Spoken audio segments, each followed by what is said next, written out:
भारत डेअरीतनं दूध आणतो, त्याच्यापासून दही आणि चक्का बनवला जातो. म्हशीचं दूध असतं. भारत डेअरी गाईचं दूध विकत नाही.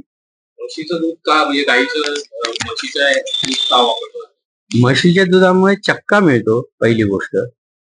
गाईच्या दुधाचा एवढा चक्का पडत नाही आणि गाईच्या दुधाचा चक्क्याचं रंग पिवळा येतो. त्याच्यात कोणते तुम्ही आर्टिफिशियल कलर टाकता? कधीच नाही. या थाळीमध्ये कुठल्याही प्रकारची आर्टिफिशियल रसायनं वापरली जात नाहीत. सर्व मसाले आपल्या इथंच तयार केले जातात. नमस्कार मंडळी, स्वागत आहे तुमचं पुणेरी व्यक्तीच्या एका नवीन व्हिडिओमध्ये. आज आपण महाराष्ट्रीयन थाळी बघणार आहोत. ज्या थाळीमध्ये पोळी मिळते त्या पोळीचं पीठ ते स्वतः दळतात, तसंच भाज्यांसाठी वापरले जाणारे मसाले हेही ते स्वतः तयार करतात. आणि यांच्याकडे तुम्हाला श्रीखंड मिळेल. यांच्याकडे जे श्रीखंड मिळतं त्या श्रीखंडामध्ये कोणतेही आर्टिफिशियल कलर नसतात. शुद्ध केशर हे वापरलं जातं. तसंच या श्रीखंडाचा चक्का ते स्वतः दूध आणून लावतात. आता ही थाळी कुठे मिळते, तसेच या थाळीमध्ये कोणकोणते पदार्थ मिळतात हे जाणून घेण्यासाठी तुम्ही हा व्हिडिओ संपूर्ण बघा. आणि हो, चॅनलवर नवीन असाल तर चॅनलला सबस्क्राईब करायला विसरू नका. तर चला आता ही थाळी कुठे मिळते ते बघूया. मंडळी, तुम्हाला नारायणपेठ पोलीस चौकीच्या इथून ओंकारेश्वरकडे जाणाऱ्या रस्त्यावर डाव्या साईडला गुप्ता भेळ आणि फरसाणच्या अलीकडे त्यांचं हे छोटेखानी हॉटेल दिसेल. नाव आणि कुठे?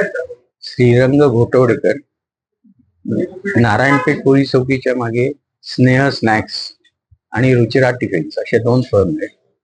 सकाळी नाश्ता 10 वाजल्यापासून जेवण ते दुपारी 3 वाजेपर्यंत आणि संध्याकाळी 5 ते रात्री 10-9:30 पर्यंत जेवण.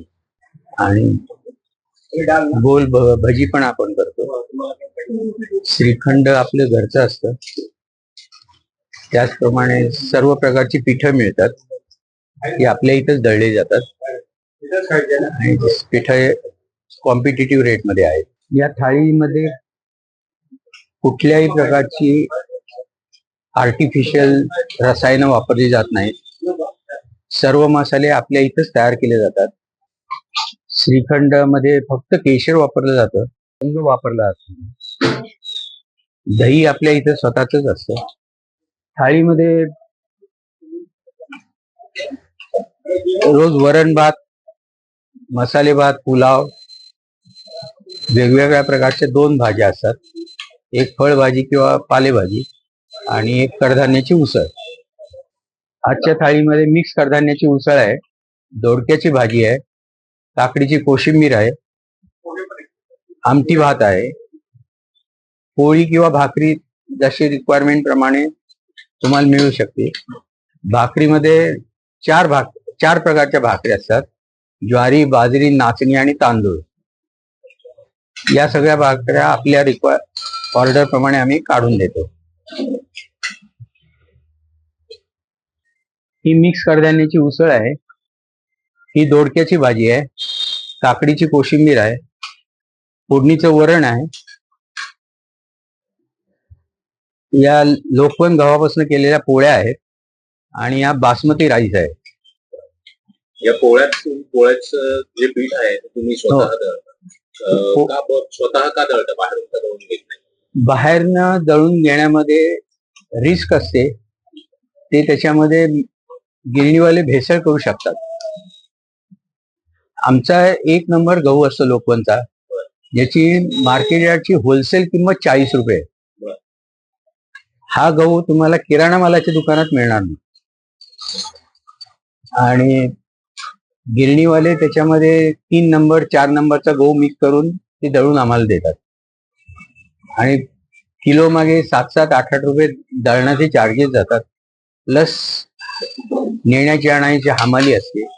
आमच्या इथं आमच्या समोर दळलं जातं. आणि बाकीच्या ज्या या भाज्या आहेत त्याच्यासाठी तुम्ही तेल कोणतं वापरता? तेल याच आहे काय, जेमिनीचं तेल असतं, सरकी ऑइल. हे भारत डेअरीतनं आम्ही घेतो आणि त्याचं दही लावून चक्का आम्ही आमच्या इथंच तयार करतो. त्याच्यामध्ये फक्त केशर आणि वेलची वापरली जाते. कुठलाही रंग वापरला जात नाही. जनरली लोक बाहेर श्रीखंड घेऊन विकतात, हो. तर ते हे तुम्हाला थोडस जास्त कष्टाचं वाटत नाही का? की तुम्ही सगळं आता हे आमच्या घरामध्ये जवळजवळ 75 वर्ष श्रीखंड आम्ही करतो. पूर्वी बासुंदी पण आम्ही करत होतो, पण आता बासुंदी वयाप्रमाणे मला त्रासदायक वाटते आणि बासुंदीला हलवायला भरपूर लागतं. आणि किती वर्ष तुम्ही हे चालवताय?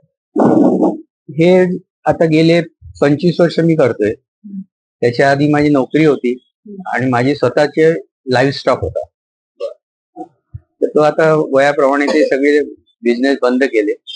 आणि साधारण किती प्लेट जेवण तुमचं सकाळी साधारण 200 ते 250 जेवणाची तयारी असते. 200 ते 250 माणसांची. संध्याकाळी पण तेवढीच असते. आणि श्रीखंड हे तुम्ही म्हणजे नेहमी ठेवता का? नेहमी असतं. श्रीखंड हे बहुतेक करून 365 दिवस असते. बरोबर. जर तुम्हाला ऑर्डर द्यायची असेल तर तुम्ही कसं किलो देतात? ऑर्डर द्यायची असेल तर एक तर 3 दिवस आधी कळवायला पाहिजे, त्याशिवाय चक्का होत नाही. चक्क्यातलं पूर्ण पाणी काढलं जातं. बाहेर जो चक्का मिळतो तो कर्नाटक मधनं खरेदी केलेला असतो. त्याची गॅरंटी कोणी घेऊ शकत नाही. आणि आमच्या चक्क्यामध्ये पाण्याचं मॉइश्चर अजिबात नसतं. हा. आणि आम्ही होलसेल द्यायचं झालं तर 250 रुपये किलोनी देतो. हाय, मी मिलिंद पटवर्धन. मी इथं गेले कित्येक वर्षापासून पोळी भाजी किंवा पूर्ण जेवण घ्यायला येतो. क्वालिटी अप्रतिम असते, तर कुठेही नावं ठेवायला काही जागा नाही. आणि स्वच्छता पण तेवढीच पाळतात. आणि गर्दी असते व्यवस्थित. आणि ज्या ठिकाणी गर्दी असते तिथं अन्न चांगलं मिळतं, ही आतापर्यंतची आमची धारणा आहे. त्यामुळे आम्ही तिथंच येतो. आम्ही लोकांना पण सांगतो.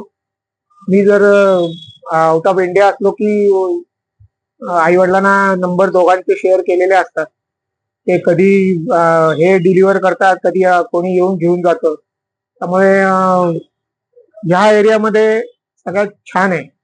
आणि आम्हाला चव पटते कारण जास्ती जळजळीत नसतं. हा गोडा मसाला आहे. हा आपल्या इथं तयार केला जातो. मार्केट यार्डवरनं धान्य आणून चाळून उन्हामध्ये सुकवून आणि मग भाजून हा तयार केला जातो. हा गरम मसाला आहे. याच्यामध्ये खसखस वगैरे सगळ्या गोष्टी आहेत. ही साधी थालीपीठ भाजणी आहे. ही पण आपल्या इथंच बनवली जाते. ही उपवास भाजणी आहे. ही पण आपल्या इथं बनवली जाते. हे बॅडगी मिरचीचं तिखट आहे.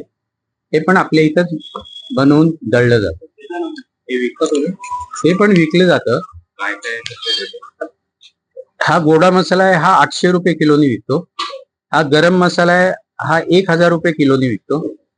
ही थालपीठ भाजणी 400 रुपये किलोनी उपवास भाजणी 400 रुपये किलो आणि बॅडगी मिरचीचं तिखट 1000 रुपये किलोनी.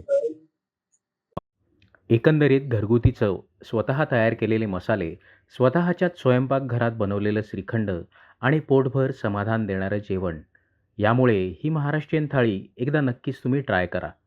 जर हा व्हिडिओ तुम्हाला आवडला असेल तर या व्हिडिओला लाईक करा, तुमच्या मित्रांबरोबर शेअर करा आणि अशाच भन्नाट फूड व्हिडिओसाठी आमच्या पुणेरी व्यक्ती या चॅनलला सबस्क्राईब करायला विसरू नका.